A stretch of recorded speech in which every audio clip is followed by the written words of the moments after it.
Aditi Saigal, aka Dot, welcome to CNN News 18. Thank you for having me.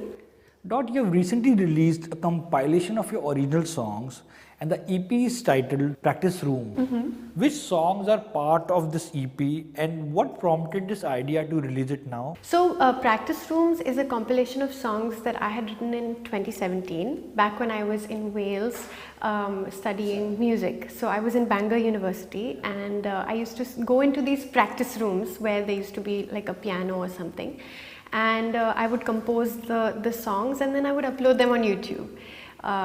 So they're old songs, people have been listening to them for a while and they've been asking me, put it on Spotify, put it on Apple Music and all this. And I never did that because, you know, as an artist, you always want to move forward, you always want to put out new music. You don't want to get stuck with one or two songs that may have been popular back then. But since then I've done a lot of other work. I've come out with singles and my album Khamosh also came out in 2020. And also now I've done Archies, and Asymmetrical was one of the songs in the album was part of Archies. So I thought it's a nice time to kind of put out this compilation of old songs because and they're all rough and raw. You know, I've put them just as But they are. you remastered them. A little bit remastered. Nothing too major. I've not touched it in terms of I've not corrected the vocals or anything like that. So you know, there are mistakes. There are points you can hear me fumbling on the piano, and you can hear that in the next practice room there's a trumpet playing or something, you know. So I've kept all those imperfections within that because I wanted to maintain that authenticity of that time. The one song which is part of the compilation is Everybody Dances to Techno, which honestly I recently discovered. I really liked it. Thank you. You of course made this song 6 years ago. What was it that you wanted to say with this song? You know, this song was just about, I love dancing salsa, okay. I'm not a great dancer, but I love to dance. And this song was just about, you know, being in the UK, feeling that, you know, those salsa clubs and all, they're not there exactly. And also I was going through a lot of heartbreak and a lot of romance and this and that. So it's kind of and it's about my love for dance. So yeah, so that's what the song is about. So then, please give us a few lines of it. You want me to sing it? Yeah. Okay. I like to sway to music that plays in the background, the kind you critique in a rosy boutique in a fancy house. Oh, nice. What a lovely voice. But you know, the other song of yours, which is called Wes Anderson, you actually dedicated this song to the maverick filmmaker. What made you make this as a tribute to Wes Anderson? And is there a film that inspired you a lot of him?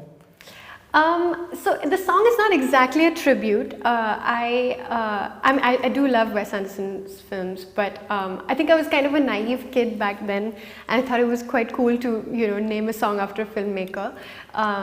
But really, it was just inspired by his color palette, the song. So I kind of took the color palette and try to create imagery from that of my own, and it's not really a dedication to him, but yeah, I do love his films. I love Dogs and of course Grand Budapest Hotel and all his classics. Yeah, good fun.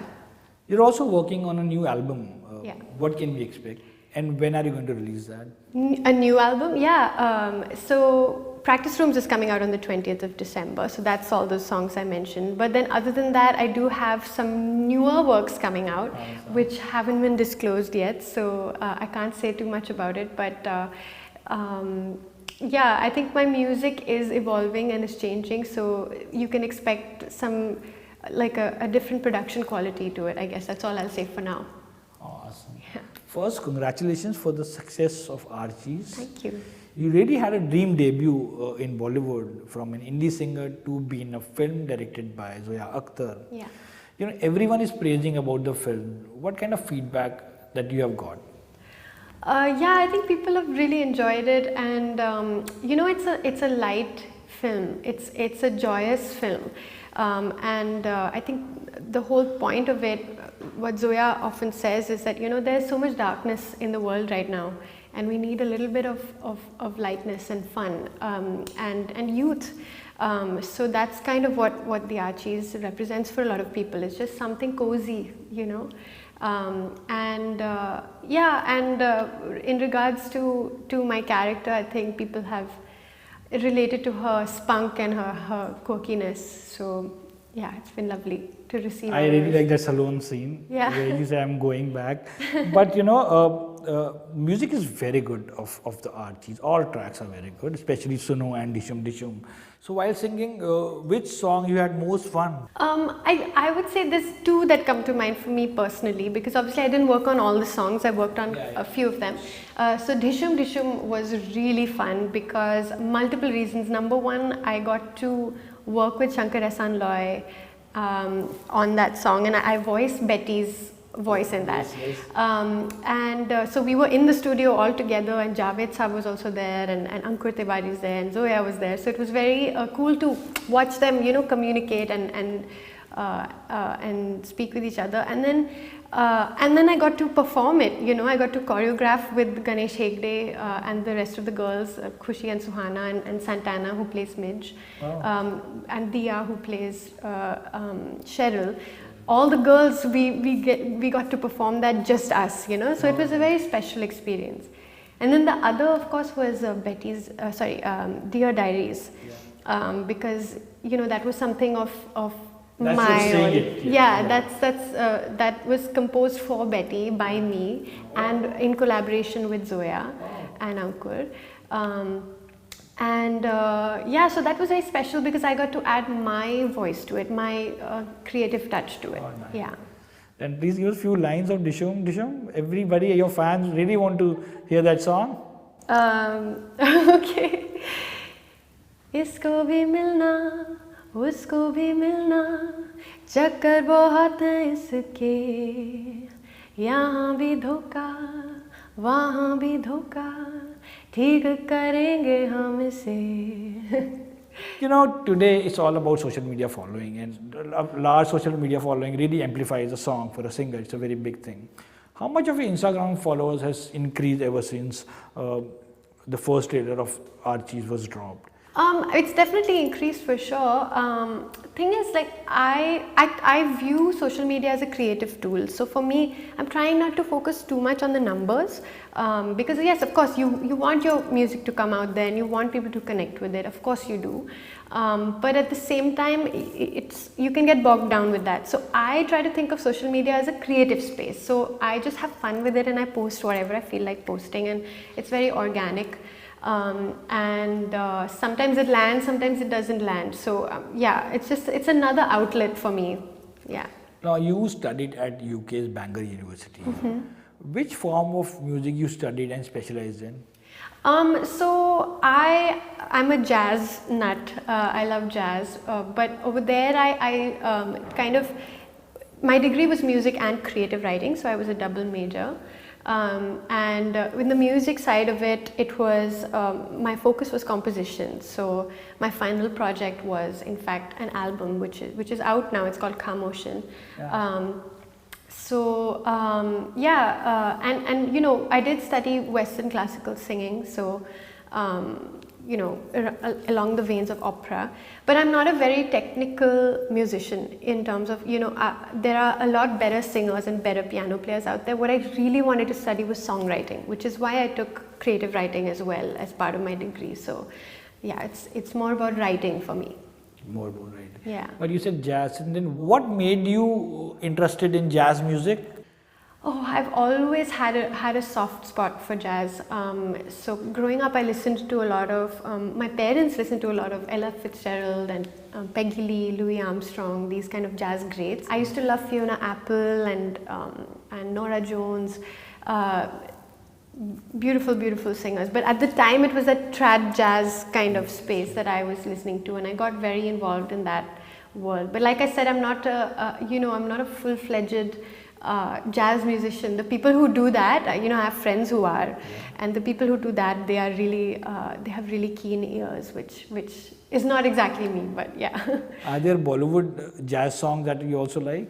Yeah, absolutely. I mean, that whole era, actually, 40s, 50s era of Bollywood is infused with jazz. The string players that we had at that time, it was just gorgeous. Kishore Kumar, R.D. Burman, it's a special time, I think, in Bollywood. For me, that's the music I gravitate to. Are there any songs that comes to your mind when I say Bollywood jazz? Yeah, or which are part of your playlist? Few. Yeah, there are a few. I mean, I do love, there's one, you know, Thandi Hawa, Ye Chandni Suhani, you know that one? Okay. Thandi Hawa, Ye Chandni Suhani, hai mere dil suna koi kahani,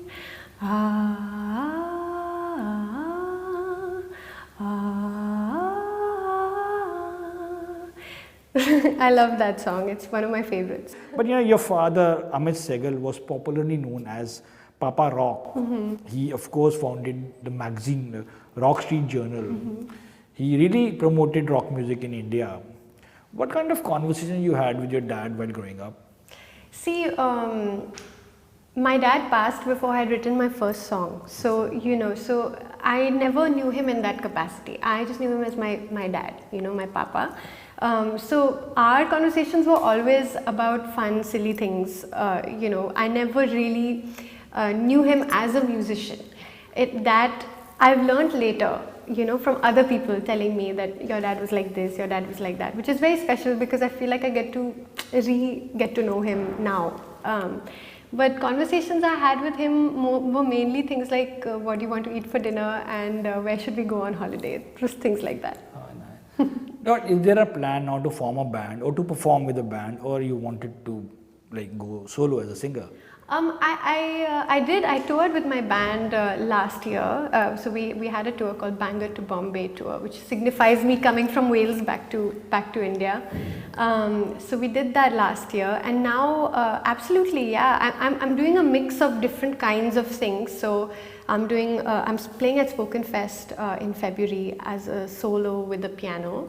But then I do have plans to get into it with the band, and also to have some songs which are, you know, a little more produced and a little more, I suppose, modern sounding for the average listener to understand. Yeah.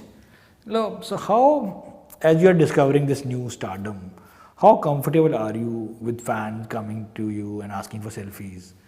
See, most people who come up to me are just lovely. They're just lovely. They are just connecting with the work, you know. I always say, you know, the internet has been very kind to me. I've received a lot of love, and even when I'm performing at gigs, some very special stories that people tell me that, you know, your music did this for me, or your film has done this for me. And I think that's the thing that I end up focusing on. It can be a little tiring, but the thing is, I never feel tired because I'm just thinking about it from their perspective, you know. Yeah, and it's funny because obviously when someone comes up to you and they're so gaga about you, but you don't feel like anything super special, you know, you're just a person. So you have to try and a little bit remind them that, you know, I'm not some big whatever. I'm so grateful to you for listening and for watching. I think that's the space I want to come from. Sure. And finally, you know, you're a multifaceted artist. You are a singer, you're an actor, you're a songwriter. How are you planning to navigate your film career? See, I don't want to get a swollen head after this film. I don't want to be like, now I'm going to be this kind of person or whatever. I'm just curious about the film world, you know, and I want to learn more about it. So now, if I'm open to be cast for anything, any kind of role. I'm interested to play different characters and develop my skills as an actor, because I know that I'm a newcomer and that I have a lot to learn. So yeah, I'm just gonna try my best. I think that's the only thing I can do. Are there filmmakers or directors who are on your wish list that you want to team I up don't with? have a particular bucket list. No, yeah. But I mean, I would love to work with the greats. I would love to work with Karan Johar, Sanjay Leela Bhansali, anybody. But you know, we'll see whether that happens or not. Well, here's wishing you tons of success for all your future ventures. Thank you so much for your time. Best of luck. Thank you. And in the end, for your fans, would you please give us a few lines of Suno? Okay, fine. You say I'm young and I've got nowhere to be. I say there's so much I can do. Traded my shoes in for wheels under my feet. I'm rocking and rolling past you. So no. Oh, nice. Thank you. Thank you so much. Thank you very much.